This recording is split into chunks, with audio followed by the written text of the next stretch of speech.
Welcome to our audiobook summary channel, where we explore groundbreaking ideas and insightful perspectives. Today, we're diving into a book that fundamentally shifted how we understand personality, success, and even our own worth. Susan Cain's paradigm-changing work, Quiet: The Power of Introverts in a World That Can't Stop Talking. In a society that often lionizes the bold, the outspoken, and the constantly connected, Cain masterfully champions the often underestimated strengths of introverts, revealing their profound contributions and urging us to create a world that values both quiet contemplation and dynamic engagement. So, settle in as we explore why sometimes the greatest power lies in quiet. Susan Cain begins Quiet by challenging a pervasive cultural ideal she terms the extrovert ideal. She argues that over the last century, Western societies, particularly in America, have undergone a significant cultural shift.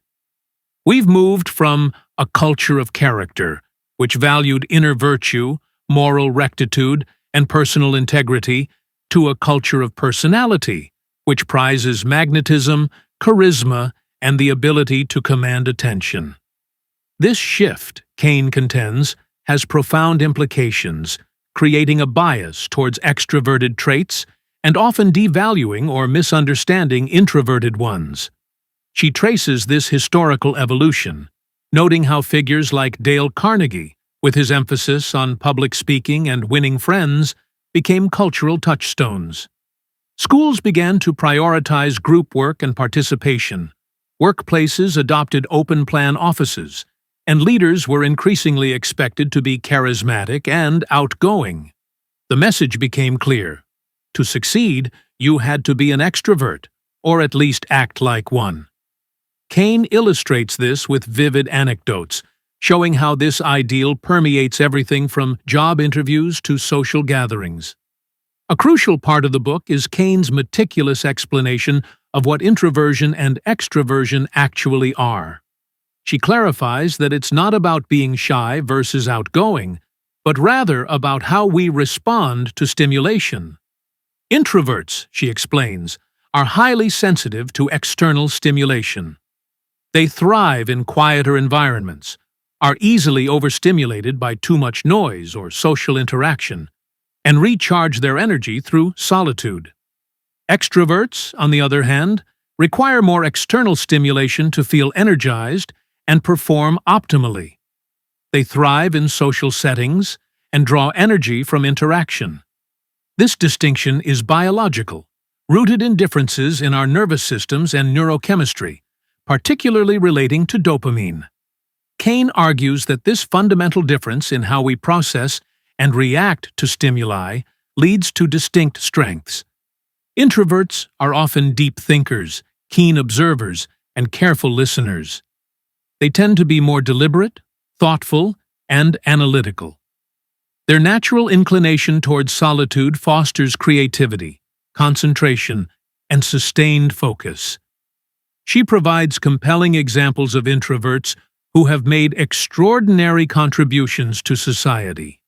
From scientists like Albert Einstein to artists like J.K. Rowling, and even groundbreaking political figures. These individuals often achieved their breakthroughs not through boisterous collaboration, but through sustained, solitary effort and deep contemplation. The book delves into the fascinating world of neuroscience to support these claims, discussing studies on temperament in infants and the differing neural pathways for introverts and extroverts. She emphasizes that introversion is not a flaw or something to be fixed. It's a valuable and inherent temperament. Cain also explores the societal implications of the extrovert ideal. She discusses how this bias impacts education, often forcing quiet students into uncomfortable public speaking roles or group projects that might not be the most effective learning environment for them. In the workplace, the rise of open-plan offices and constant brainstorming sessions, while seemingly promoting collaboration, can actually stifle introverts' best work, as they often require quiet, uninterrupted time to focus and generate their most innovative ideas. A significant portion of quiet is dedicated to real-world scenarios and practical advice. Cain offers guidance for introverts on how to navigate an extroverted world without sacrificing their authentic selves. She stresses the importance of understanding one's own energy levels and learning to manage them, knowing when to step back, recharge, and honor their need for solitude. This isn't about avoidance, but about strategic engagement. She provides strategies for introverts to thrive in their careers, suggesting roles or work environments that play to their strengths, such as research, writing, design, or specialized technical fields. When public speaking or networking is necessary, she offers tips on preparation, authenticity, and harnessing nervous energy. She highlights how introverts can be highly effective leaders, often leading by example, fostering deep relationships with their teams, and empowering others rather than dominating the conversation. She contrasts the loud, charismatic leader with the quiet, thoughtful leader who often achieves more sustainable results. Cain also addresses the unique challenges and dynamics in relationships between introverts and extroverts. She offers insights for both partners on how to understand and appreciate their differences, communicate effectively, and avoid misunderstandings that can arise from their contrasting needs for social interaction and stimulation. For example, an extrovert might interpret an introvert's need for alone time as rejection, while an introvert might find an extrovert's constant social engagement overwhelming. Cain offers bridges for understanding and mutual respect. One of the most powerful messages of quiet is Cain's call for a more balanced approach to human potential. She isn't advocating for a world without extroverts. Rather, she champions a world that truly values and accommodates both temperaments. She argues that society benefits immensely from the unique contributions of introverts, their capacity for deep thought, their ability to listen, their thoughtful decision-making, and their quiet determination. Imagine how many brilliant ideas are lost because introverts are not given the space or encouragement to share them in their preferred way. Cain encourages institutions, schools, workplaces, and even families to rethink their structures and norms to better accommodate introverted needs. This could mean quieter workspaces, designated alone zones, more emphasis on written communication, and a broader understanding of what participation truly means.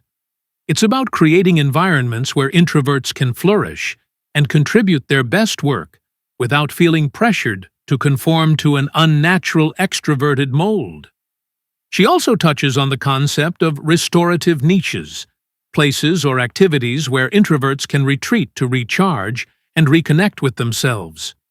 This might be a quiet corner of a library, a solitary walk in nature, or engaging in a solitary hobby. These moments of solitude are not selfish. They are essential for introverts to maintain their well-being and perform at their peak. In essence, quiet is a profound celebration of introversion.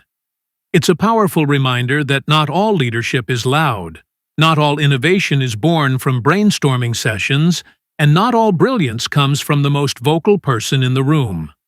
Susan Cain's book provides a much-needed counter-narrative to the prevailing extrovert ideal, offering validation and empowerment to introverts around the world.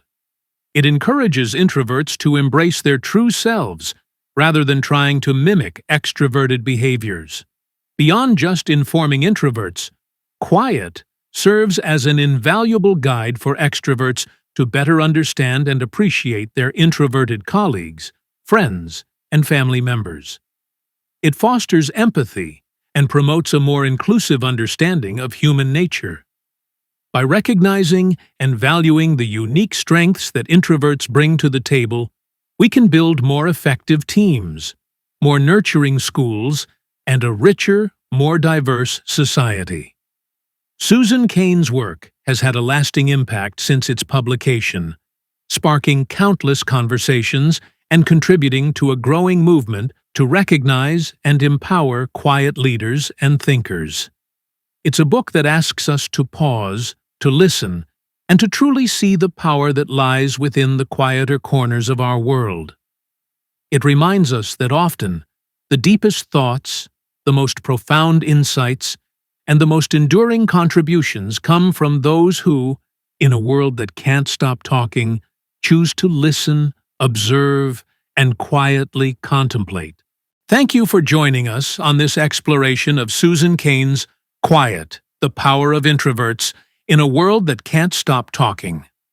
If this summary has resonated with you, we encourage you to delve into the full book to fully appreciate its depth and nuance. Please like, share, and subscribe to our channel for more insightful summaries designed to expand your mind and enrich your life. Until next time, remember to find your own quiet power.